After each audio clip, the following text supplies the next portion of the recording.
Halo semuanya, saya Artika Sari dengan akhiran NIM 007. Pada kesempatan kali ini saya akan mempresentasikan hasil analisis data mengenai tren dan tingkat kesuksesan drama Korea. Nah, dalam penyusunan laporan ini, saya menerapkan metodologi analisis yang terstruktur agar setiap temuan itu memiliki landasan yang kuat. Nah, presentasi saya ini akan dibagi ke dalam 3 tahap metodologi sebelum masuk ke hasil visualisasinya, yaitu ada business understanding, lanjut ada data understanding, serta ada asking question. Nah, business understanding itu digunakan untuk memahami kenapa analisis ini penting bagi industri. Lalu data understanding itu digunakan untuk memaparkan profil dataset atau kolom yang digunakan untuk visualisasi. Serta ada asking question di sini untuk merumuskan arah serta utama analisis agar tetap fokus. Jadi kayak menerapkan dan mengimplementasikannya menjadi sebuah pertanyaan. Mulai pembahasan ini dengan mengetahui business understanding. Dari yang kita tahu, Korean drama itu semakin hari semakin populer, baik itu di seluruh dunia maupun di Indonesia. Tapi persaingannya juga jadi sangat ketat, karena memang ada banyak sekali drama baru yang dirilis setiap waktu dengan berbagai genre, dari mulai horor, thriller, romance, komedi, dan lain-lain. Nah, situasi ini tuh membuat produser bingung nentuin strategi yang pas agar drama mereka itu sukses. Serta di sisi lain, penonton juga sulit gitu ngebedain mana drama yang benar-benar kualitasnya bagus dibanding cuman nonton karena visualisasi dari aktornya aja. Akhirnya sulit bagi kedua pihak untuk nentuin apa sih sebenarnya secret utama yang membuat sebuah drama itu bisa sukses dan disukai oleh banyak orang. Nah, di bawahnya itu ada link dataset Korean drama yang kalau misalnya diklik itu bakal ngarah ke dataset yang digunakan. Di dataset yang saya pakai itu kurang lebih ada 28.000 rows atau baris serta ada 20 kolom. Yang dari kolom ini tuh masing-masing ada namanya, dimulai dari aktor bersih, ada aktor pivot field name, ada aktor pivot field values, ada aktor, ada description, genre bersih, genre pivot field names, ada genre pivot field values, kategori durasi, ada rank, ada rating, tag, title, usernames, number of episode atau jumlah dari episodenya, rating final, year of release, tahun rilisnya, terus ada Korean drama split permanen CSV yang digunakan, serta measure values. Jadi kolom-kolom yang disebutkan tadi itu adalah kolom-kolom yang digunakan dalam menganalisis Korean drama trend ini di table nanti. Setelah business understanding dan data understanding telah dibahas, selanjutnya ada asking question yang dimana digunakan untuk tujuan atau fokus dari penelitian ini, yang dirangkum menjadi 5 pertanyaan. Pertanyaan pertama yaitu genre mana yang mendapatkan rating tertinggi dalam 5 tahun terakhir. Pertanyaan kedua, siapa 10 aktor atau aktris yang dramanya itu paling sering mendapatkan rating di atas 8,7. Ketiga, apakah ada tren perubahan jumlah episode dari tahun ke tahun. Keempat, apakah drama dengan jumlah episode yang sangat banyak, lebih dari 20, itu cenderung memiliki rating yang lebih rendah dibandingkan drama yang singkat. Dan pertanyaan terakhir itu, tahun berapakah yang dianggap sebagai tahun emas dengan rata-rata drama tertinggi secara keseluruhan.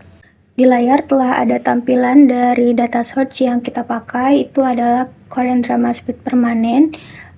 Di sini juga kolomnya sudah dibagi-bagi menjadi beberapa split sesuai kebutuhan yang akan kita gunakan sebagai visualisasinya nanti. Masuk untuk menjawab pertanyaan pertama, terkait genre mana yang mendapatkan rating tertinggi dalam 5 tahun terakhir. Di layar telah ada gambar visualisasinya. Jadi pertama, kita lihat grafik genrenya. Saya menempatkan genre bersih pada kolom dan CNT title pada rows.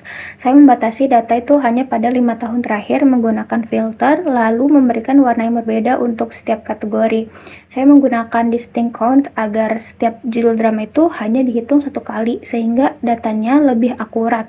Penggunaan warna juga membantu kita yang melihat itu bisa langsung membandingkan nih popularitas genre dalam suatu pandangan. Hasilnya, drama dan romance menjadi genre dengan judul terbanyak yang mencerminkan preferensi produksi yang kuat. Lanjut ke sheet yang kedua, itu untuk menjawab pertanyaan terkait 5 aktor dengan drama yang ratingnya itu di atas 8,7.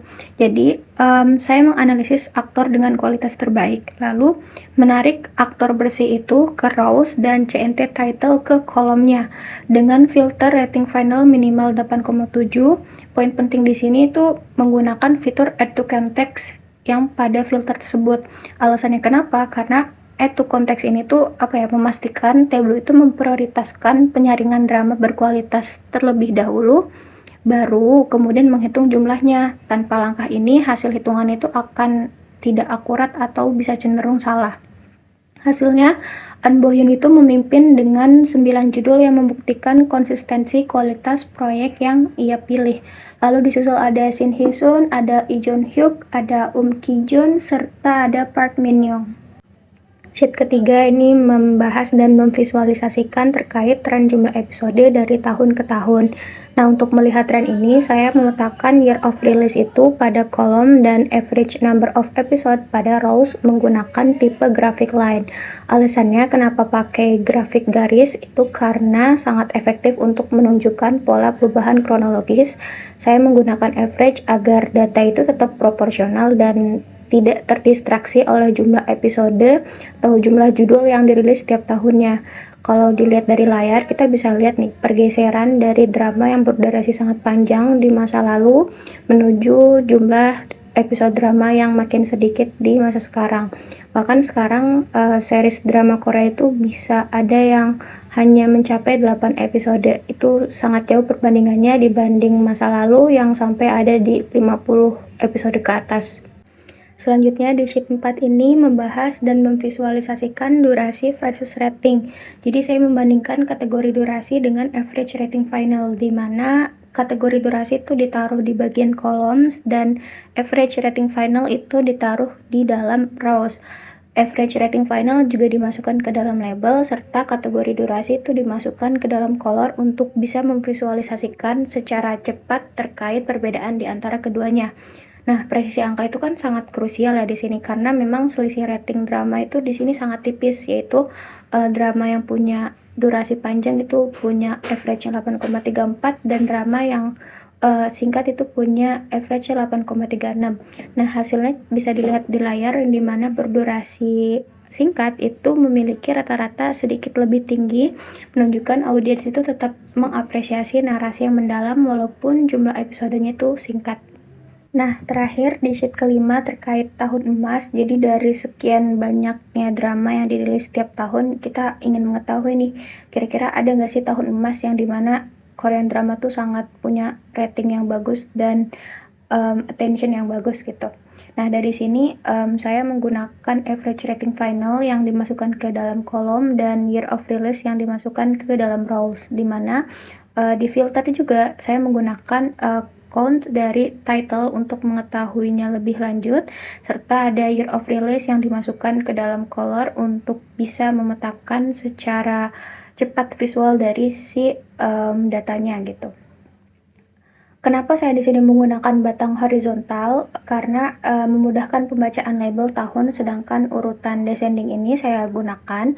Bisa dilihat saya menggunakan descending, digunakan itu untuk membantu audiens langsung menemukan tahun dengan performa terbaik. Nah, di sini kita dapat visualisasinya tahun drama terbaik itu ada untuk tahun 2021, 2016, dan 2020 yang menjadi tahun emas karena secara konsisten itu mencatatkan rating tertinggi. Di layar sudah ada tampilan dashboard untuk mengintegrasikan keseluruhan dari sheet yang telah dibahas atau dari seluruh analisis tadi. Kesimpulannya, kesuksesan drama Korea itu dipengaruhi oleh kombinasi antara genre yang tepat, efisiensi durasi, dan kolaborasi dengan aktor yang berkualitas. Terima kasih atas perhatiannya. Kurang lebih mohon maaf. Saya pamit undur diri. Wassalamualaikum warahmatullahi wabarakatuh.